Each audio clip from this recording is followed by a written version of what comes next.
Hi guys, welcome to a new episode of Oxygen Not Included with me, Murphy. We are now looking at the automation beta that's currently available on Steam if you want to opt in or opt out of it. It's a case of there's a lot of new little things to play around with. There's still a lot of bugs in there, so the things don't necessarily work. They're working on those. So as you can see from the just looking at this base, we've got this metal tile that's going around here. So let's just quickly show you that. Oh, I need to press the debug mode. There we go. So metal tiles. We have got metal tiles made out of various refined metals. Okay, it improves the run speed by 50% and gives you a plus 15 decor. And as we used to have the plus additional percent of decor associated with copper ore of 10% for the airflow tiles, we have plus 20% with the refined copper. So when you're looking at over these, you know, it's a case of if you build your floor out of copper, you can make your dupes very, very happy. Because if we look at the overlay, it's very green, I do warn you. And now if we just scroll up to an area where there's no other decor in that area, so we've got two floors here, and this decor level is only coming off the actual floor, which is quite amazing. Yeah, so the airflow tile's -4, but because we should have made it out of copper ore, that should also be giving us a boost to that, even though it doesn't show it. So one of the other things I've noticed on this release is if we look at an item, so we're looking at this massage bed, it highlights everything that is affecting its decor. So everything now lit up, so all 4 statues are affecting it, and all 6 photos. So you can actually hover over any part of the actual base and it'll highlight what is affecting it on decor. So at this moment in time we have these comfy beds that is receiving a plus 236 bonus because of the decor around it. So there's all this metal tile, etc. If I was to go into this room here, the base value in this little room here is plus 144. Now that's without having any bonus for any pictures, etc., or room bonuses. So as you see, we've got undefined room there, or we've got the lavatory, latrine, or the barracks, etc. So that's something to think about and play with. It is a very much an end game sort of function, because obviously if you think about the beginning of the game, you have to do a lot of research to open up certain things. So let's have a quick look at that research tree. So it's got obviously power regulation, we've got the automation, we've got generic sensors, we've got advanced automations, dupe traffics, etc. We've got a few different changes to, we've got miniaturizations of our gas pumps, which I'll show you shortly. Let's just scroll down. We've got brute force refinement, which I think is quite clever, a way of creating your own sand. We've got fireman's pole, a thermo shift plate, which I absolutely love, and we have a metal refiner. So scroll down a bit further. Can't see anything else, but I probably can't see for looking. Right, improved. We do have, let's just come off this. We do have a few extra bits, so I'll show you those now. So this basically what we've got. So let's just zoom in a bit. So there we've got our rock granulator. So it'll turn the raw metals, or sorry, the raw rock that we have into the actual metals. So if at this moment in time you want some, I don't know, say you want some, what were we using? We were using copper ore, weren't we? So if you want to make your metal tiles, and let's go into research, so where is this on here? So that's quite early on, okay. At this moment, whether it's a bug or not, this provides you with free ore and refined ore. So There we go. So we just go, one please, play it, and there it is. Another one please. So we've now got, hover over it. We've got 100 kilos of refined metal. Let's go again and again. We now have 200 kilos of refined metal. So I think that's a little bug. It will get taken out at some point. I'm not entirely sure when. So also we look at our new artwork for the Exosuit Forge. I've not seen this in operation yet. I'm really looking forward to seeing how that operates. We have the metal refinery, so that will turn our ores into refined metal 1 for 1. But that actually requires liquid to run. By the looks of things, I think it kick out with liquid at a seriously high temperature. But also you obviously need a lot of power to run it. I think it's 1.2 kilowatts to run that. We have some the gas shut-off valve and a mini gas pump. So that will work similar to the normal gas pump, but it actually has a reduced quantity details. Does it tell me on that? No, it doesn't. Let me go on to pumping. No, it's gas, isn't it? So let's go into ventilation. So if we look at a normal pump, that will have effect is minus 500 gas per second, and this is only minus 50. So it is a lot smaller. It'll also use a lot less power. And as you can see here, we've got some of the graphics here for the automation levels, so you can actually program these through the automation, which will be fun. We've also got a mini liquid pump and a liquid shut-off valve, which I've been playing around with. I haven't quite worked out exactly how to do it yet, but that will come in time. We've got some new wires in the game. We've got two conductive wires, a heavy and a standard wire. And that standard wire will give you a maximum of 2000 watts. Our original wire, which is only 1000, has had an artwork upgrade. And looking at these two wires, the new heavy conductive wire and the standard heavy watt wire, I expect one of these to actually have its maximum wattage changed from 20 kilowatts at some point. So that will be interesting.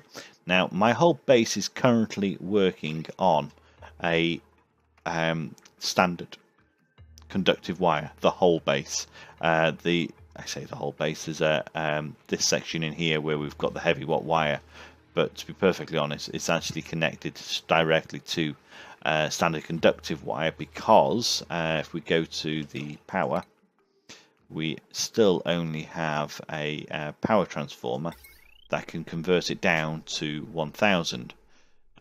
So there needs to be something done there, because obviously that was overheating when I was trying to bring the wattage down. If we go to our wires, you can actually see it. So these are all this whole circuit's got 2800 watts, but it was a case of because it was over 2000, this thing just couldn't cope with it. So I'm expecting they'll have to do some changes to the power transformers as well at some point. So that's those. Now this is all the new automation. Now I've seen Brothgar play around with this.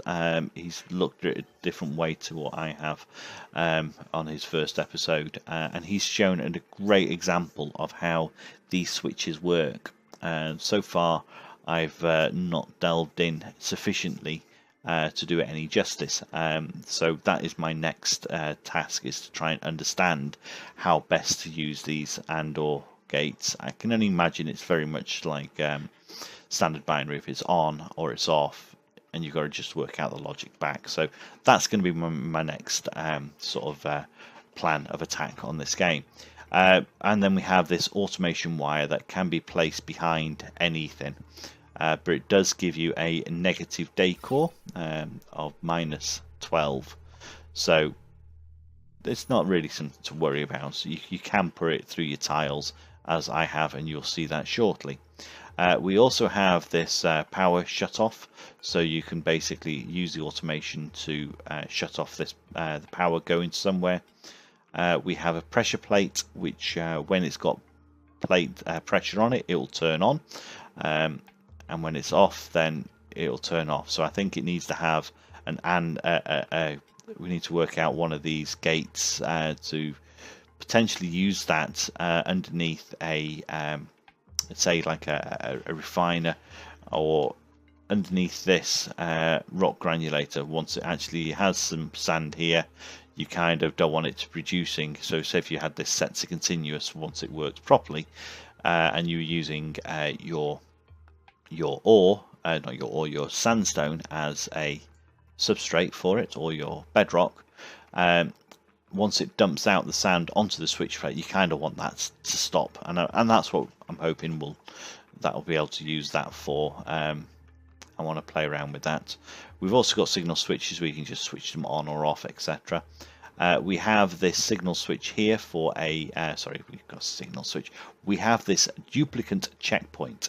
Works where if it's got power going to it through, and also the automation giving it power as well, it will close off the door. So it'll have a nice little barrier, and it's still a temporary art. So I'll see if I can show you that at some point.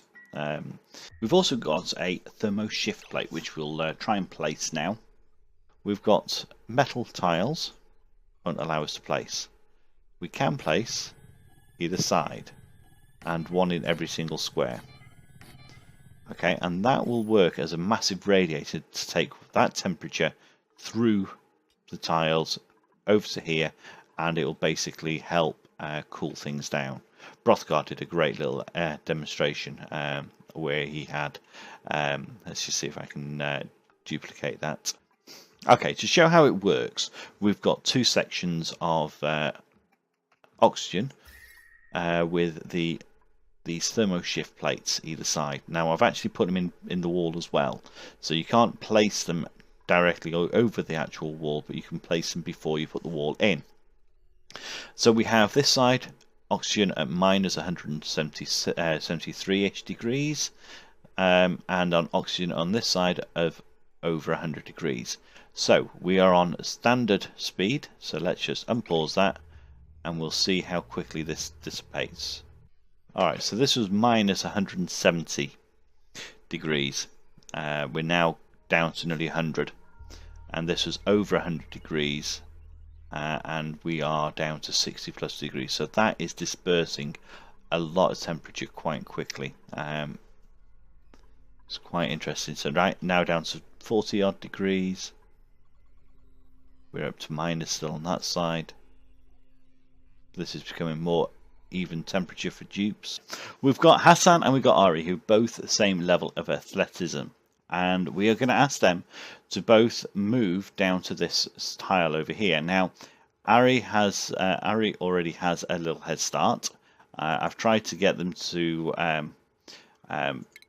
work, or try and get them both to the same spot as each other, but that's been proving rather difficult. So this is how quick these dupes will actually navigate the ladders and the fireman's pole. So Ari had that head start, and he is significantly behind. Now they're both in the same point. Let's show you how slowly they get up the fireman's pole the other way. So Ari already has had enough being in that spot and he's on his way, whereas Hassan is still only a quarter of the way up. Now I'm not using the fireman's pole at the moment because there doesn't seem to be any logic behind which method of climbing the dupes choose to use. As I found that we have had fireman's pole right next to plastic ladder, and all the dupes use the fireman's pole, so that's why you don't see any in the base at the moment. So there we go. Wasn't working before. We have got this missing string buildings prefabs massive heatsink effect. Looking at this, I believe this is actually a gas cooler, because it's got a gas input there. So we'll obviously be able to cool the gas around the temperature of the gas, which is probably very similar to our refinements. No, not refinement, utilities. Our aqua tuner. So, but it'll give off, you know, the temperature. So it might be interesting to see what happens with this, because it's only got an input, hasn't got an output. So I'm expecting it to be giving off the temperature into the surrounding environment. So that could be interesting. What else have we got in the biomes? I've not found anything else so far. But yeah, let's get off that. There we go. So basically, yes, I nearly forgot two things. Before we go on to the last thing to show you, I'd like to just show you a new part of the biome. So let me just pause this for a second, and we'll jump into debug mode, and we'll zoom over to our cold biomes, and in the cold biomes we'll find buried this little gas heatsink. Now this works a very similar way to the thermoregulator, whereas this only has a single input, so it doesn't actually have a secondary output. So I can imagine that will disperse the gas into the surrounding area, so that could be quite useful. How useful in the cold biome, I'm not entirely sure, but yes, certainly definitely very useful. The last thing I want to show you is the clock switch. Now this is part of the automation update, and this actually allows you to set times for things to come on and off. And one thing I thought might be rather useful would be to have the lights automated. So throughout the day, they come on at the beginning of the day and they go off at the end of the day. So we'll start this up again. So the dupes are just finishing off their day. As it goes to night, lights go off. And as the dupes all work their way to bed, they're finally in. Maybe I think I need to increase the time on this, but who knows. We've got this little clock sensor, so we can set the time of day to 0, which is basically once the start of a new day. We'll increase that to 91. That will give the dupes a little bit more time to get to bed. And basically, every time at the moment, every time I load the game, I have to reset that sensor. So that's another little bug. But as we go into the new day, any moment now, there we go. The lights come on and the dupes all get up. So I quite like that. So thank you very much for watching. If you'd like what you've seen, hit that subscribe. And until next time, that's Murphy out.